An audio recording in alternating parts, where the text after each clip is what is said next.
It's Total Request Live on Station 109. This goes out to Jeremy Park, our contest winner. Stay tuned for his cover of We Are Not Toys at the end of the episode. I hate myself. So we're going back a few episodes to when Stig was first introduced. His story is about radio signals. This blindfold thing's getting old. So he makes everyone bring a radio and tune it to their favorite station. I don't believe that anyone actually loses their shit over music like that anymore. Maybe I'm just not a passionate person, but show some restraint, Tuck. So what did that prove? This episode stars both a young Ryan Gosling and a perpetually old Gilbert Gottfried. Don't mind me if I accidentally tag the video Ryan Gosling. It's a beautiful... Meet Chris, our death-obsessed antagonist. Seriously, like, his hobby is death. It looks like his room has been extreme makeover based on death. Like a coffin bed and fake flowers, everything. I wonder if anyone was ever buried alive. Ryan Gosling plays his older brother, Jamie. What a cheathead. He works at an auto body shop, but in his spare time takes classes at the Macaulay Culkin School of Facial Expressions. Why don't you do something to make him snap out of it?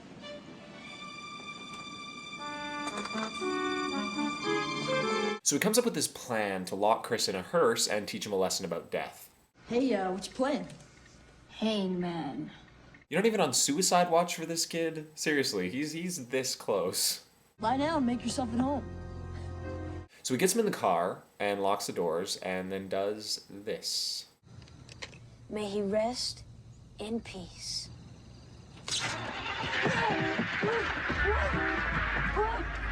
Now, I don't know a lot about cars, but I'm fairly confident that that's not what happens when you rig the battery up. I'm also pretty confident that you can open doors from the inside. Let me out of here! Dude, would you quiet down? Suddenly the radio turns on and dials itself to 109.1. Sometimes we miss the chance to step over and need guidance. Maybe the only voice more irritating than Bobcat Goldthwait. Like, where do I find these voice actors?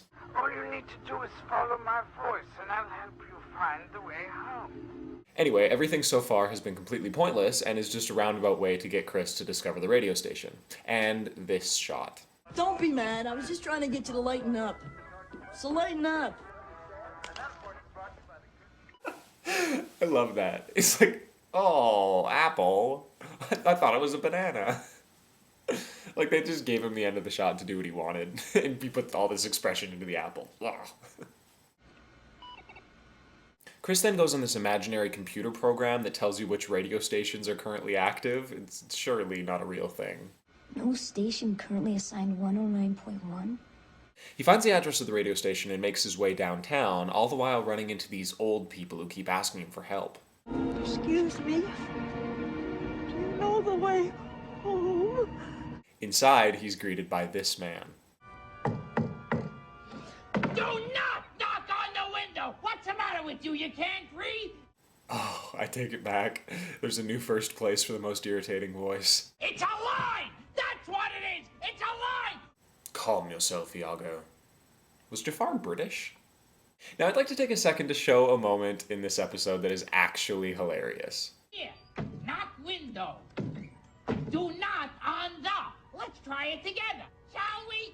Do not knock on the window! Does he ever not yell? Like, imagine Gilbert Gottfried playing telephone. The Zerpo nipple gripes the Shannon Gilbert. What's this?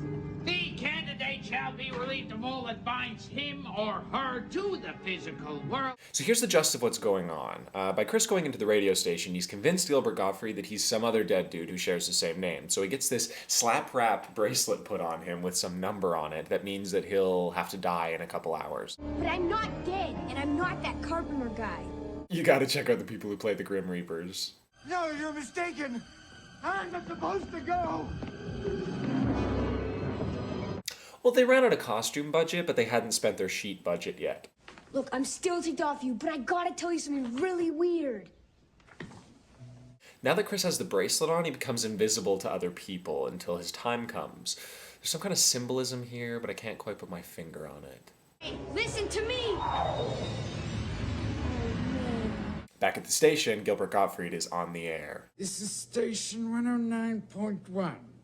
At the end of your radio dial. Oh, he is the second voice. Oh, first place and second place just merged. Congratulations, Bobcat. What's so wrong about wanting to live in a place where dreams come true? And this is why you don't let Gilbert Gottfried improvise. If I had a dime for every time somebody tried to weasel out of dead, it would actually do me no good at all, because I'm dead. What do I need money for? What am I gonna do? I'm dead. What am I gonna do? Buy gum?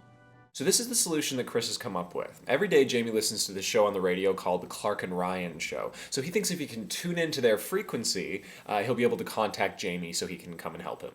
Come on, Jamie, be there. It works, no doubt. You gotta help me, Jamie. I've already been home once, but you couldn't see me. Okay, nice try. Can you help me find the way home? So Jamie rushes home, jumping over any hedge that gets in his way. Please don't run away. I need help. Jamie gets to the station a bit late, just as Chris is being thrown through the doors of death. I don't want to bring religion into this, just like the writers didn't want to bring thought into this.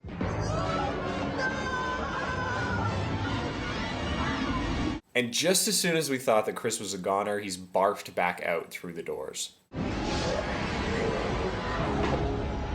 And he's just safe again. So this whole episode was for naught. They rejected me. They said I wasn't dead. Maybe the most anticlimactic ending ever. Aren't you afraid it'll be horrible?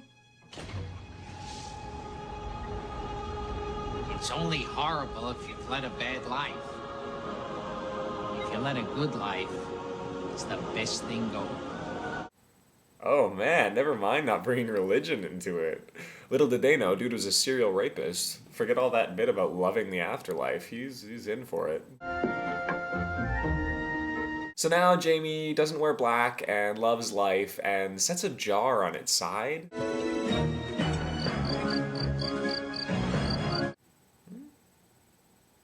Here's Jeremy's winning entry.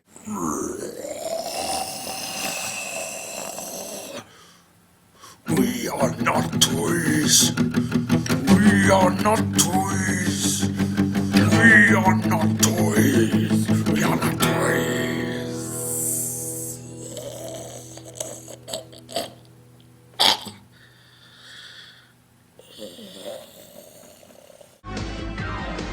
I give the Tale of Station 109 76 child stars out of 109.1 regular people.